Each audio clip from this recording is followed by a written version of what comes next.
नीतीश जी 14 तारीख को तेजस्वी यादव को आशीर्वाद देने आएंगे और सेना जाएगी उधर। सेना किधर जाएगी?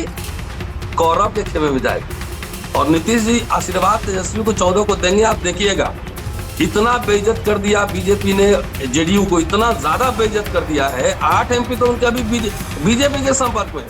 दोस्तों, बिहार के चुनाव में से जुड़ी हरदम कोई नई खबर आ जाती है। अब एक ताजा तरीन ऐसा दावा किया गया है जिसने बीजेपी में हड़कंप मचा दिया है। दावा यह है कि इंडिया गठबंधन मजबूत होने जा रहा है। पहले जो मजबूती है वो भी दिखाऊंगा आपको, लेकिन नीतीश कुमार को लेकर एक खबर आ गई है।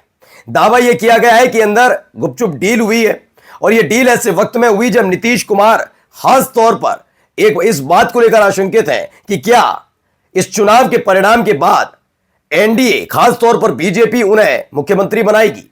साथ ही खबर यह भी है कि चुनाव का परिणाम इधर आएगा, उधर नीतीश कुमार एनडीए छोड़ देंगे। ऐसी खबर निकल कर आ रही। किसने दावा किया वो दिखाऊंगा यह भी कि कितने उनके ऐसे नेता, मंत्री और सांसद हैं जो पूर्व सांसद चुनाव लड़े हैं, वो चुनाव हार सकते हैं। और यह हार का ही खौफ है कि जेडीयू के एक बड़के नेता धमकी देने पर उतारू हो गए। और तो और नरेंद्र मोदी साहब को देखिए, जब उनके नेताओं की करनी खुलकर सामने आ जाती है तो इसे धर्म से कैसे जोड़ा जाता है। लोग सवाल पूछने लगे, छठी मैया का अपमान इंडिया गठबंधन ने कर दिया। भैया कैसे?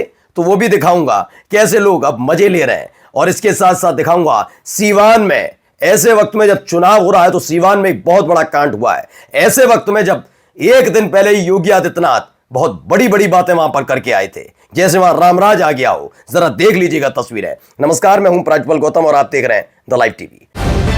द लाइव टीवी, सच सबसे आगे। सबसे पहले ये दावा सुन लीजिए, बहुत बड़ा दावा है इस वक्त का। सुन लीजिए पहले। वाजपेयी साहब से पूछिए। अच्छा रुकिए, अब एक सेकंड रतनलाल जी, एक सेकंड रुकिए ना, एक सेकंड। अरे सर, मेरा सवाल सुनिए ना, आप ही बोलिएगा, मैं आप ही को टाइम दूंगा। नीतीश जी 14 तारीख को तेजस्वी यादव को आशीर्वाद देने आएंगे और सेना जाएगी उधर। सेना किधर जाएगी? कौरव के खेमे में जाएगी। और नीतीश जी आशीर्वाद तेजस्वी को 14 को देंगे। आप देखिएगा, इतना बेइज्जत कर दिया बीजेपी ने जेडीयू को, इतना ज्यादा बेइज्जत कर दिया है। 8 एमपी तो उनके अभी बीजेपी के संपर्क में है। कब वो पार्टी रहेगी कि नहीं रहेगी, मैं तो बार बार कह रहा हूं, मुझे सिंपैथी जेडीयू के साथ है, नीतीश कुमार जी के साथ है। क्या बात है, पार्टी खत्म कर, क्या बात है। तो चुनाव के बाद इंडिया गठबंधन में शामिल हो सकते हैं नीतीश कुमार। कांग्रेस प्रवक्ता का कहना है, उनका दावा है, यह बात स्पष्ट है कि इंडिया गठबंधन में शामिल हो सकते हैं नीतीश कुमार। इसकी आशंकाएं पहले से ही जताई जा रही हैं और यही एक वजह है कि चुनाव से पहले जो खेल किया गया वो सबके सामने खुलकर आ गया था। खुद जनता दल यूनाइटेड के बड़े बड़े जो नेता है, उन्होंने भी इस बात की पुष्टि कर दी थी कि संजय झा ने किस तरह इस पूरी पार्टी को नीतीश कुमार से हाथों से निकालकर शाह के हाथों में रख दिया है। ये क्लियर हो रहा था और अब इस पर खुल्लम खुल्ला मोहर भी लगाई जा रही है। चलिए अगली खबर आपको दिखाने जा रहा हूं। खबर क्या है इसमें? एक मधुर यादव, उन्होंने दावा किया जब मंत्री, विधायक, सांसद हारने लगे तो समझिए कि वे सरकार जा रही है।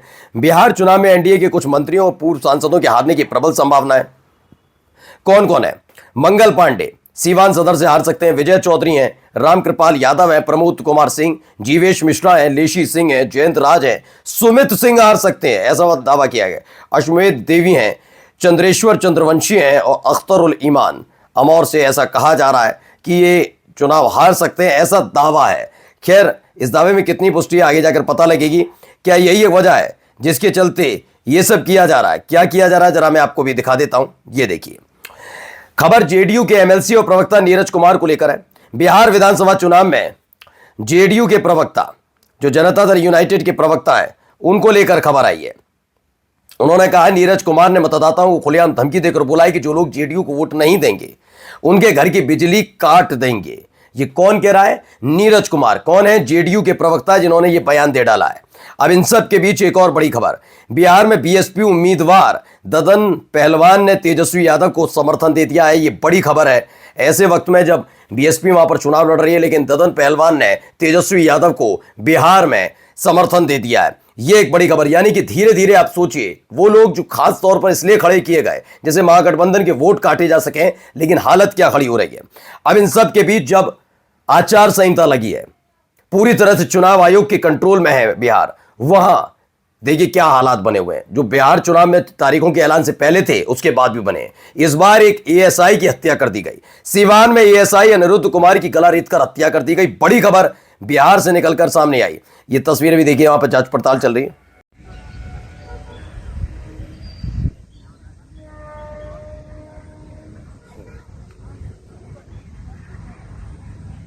तो इसमें दावा है कि चुनाव में बीच बिहार के सीवान से बड़ी खबर है। पुलिस इंस्पेक्टर की हत्या ऐसे समय जब एनडीए सरकार ने आरजेडी शासन के 20 साल के पहले के जंगल राज का मुद्दा उठा रही है। घटना मौजूदा लॉ एंड ऑर्डर पर भी सवाल उठा रही है। ऐसे वक्त में जब सीवान में खुद योगी आदित्यनाथ पहुंचकर बताते हैं कि शहाबुद्दीन का बेटा आपराधिक पृष्ठभूमि, नाम ऐसा, अब ये बता दीजिए किसकी सरकार चल रही है और नाम से इतना होना था तो ये कैसे हो गया? क्या इस बात का जवाब दे पाएंगे? सही कहते हैं योगी आदित्यनाथ, एक बार दोबारा बीजेपी को लाइए बिहार में दोबारा, तो बिल्कुल उत्तर प्रदेश बना देंगे बिहार को पूरी तरीके से। ये देखिए, यही वो तस्वीरें, यही वो एएसआई अनिरुद्ध कुमार है जिनकी गला रेत कर हत्या कर दी गई। अपने आप में एक बड़ी खबर निकलकर सामने आई। चुनाव के बीचों बीच अगर ऐसी खबर निकल कर आती है तो समझ लीजिए कितना ज्यादा यहां पर कानून व्यवस्था दुरुस्त है, समझ लीजिए। और बीजेपी के राज में कितनी दुरुस्त है आप समझिए। अब आ जाइए भाई साहब पर। भाई साहब को जरा सुनिए। ये कांग्रेस और ये आरजेडी के लोग क्या कर रहे हैं? क्या कर रहे हैं? छठी मैया का अपमान कर रहे हैं। अच्छा, इस पूरे भाषण में चूंकि 19 सेकंड का ही आपको दिखाया, यकीन मानिए इस पूरे बयान में कहीं ये नहीं बता पाए कि छठी मैया का अपमान आरजेडी और कांग्रेस के नेताओं ने कैसे किया, नहीं बता पाए। लेकिन इन्होंने कह दिया कर रहे हैं। अब पवन खेड़ा लिखते हैं, 5 स्टार बिस्लेरी पूल का ड्रामा बेनकाब होते ही प्रधानमंत्री तिलमिला उठे। अपनी बेइज्जती छिपाने के लिए अब इसे छठी मैया का अपमान बता रहे हैं। खुद की तुलना छठी मैया से करने की जरूरत? पहले अपने आप को नॉन बायोलॉजिकल बता ही चुके हैं, अब अपने आप को भगवान बताने की मूर्खता भी कर रहे हैं, ऐसा कहा जा रहा है। तस्वीर तो आई थी रामलला के मंदिर की प्राण प्रतिष्ठा, उंगली पकड़कर नन्हे से राम जी इन महामानव की उंगली पकड़कर चल रहे थे और ये मंदिर छोड़कर आ रहे थे। तो ये स्थिति इस देश के सनातनियों का सम्मान करने वाली पार्टी का है। जरा सुनिए क्या कहते हैं, या थोड़ा और ज्यादा बयान सुनते जाइए। आपने देखा है, ये आपका बेटा तो छठी मैया का जय जयकार दुनिया में कराने में लगा है। दूसरी तरफ ये कांग्रेस और ये आरजेडी के लोग क्या कर रहे हैं? क्या कर रहे हैं?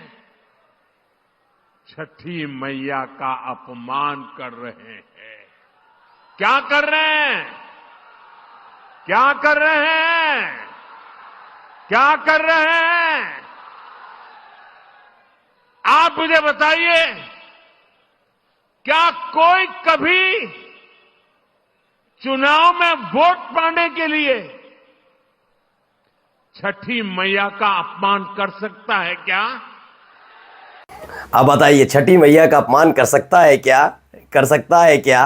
राम जी, सोचिए, सनातन के सर्वोच्च पद पर बैठे हुए शंकराचार्य ने अशुभ मुहूर्त का हवाला दिया था तो ट्रोलर टूट पड़ते हैं, उन्हें धमकी देते हैं, गालियां देते हैं। एक आदमी नहीं पकड़ा गया। किसने सनातन के सर्वोच्च पद पर बैठे शंकराचार्यों के अपमान को घूंट पील कर लिया था?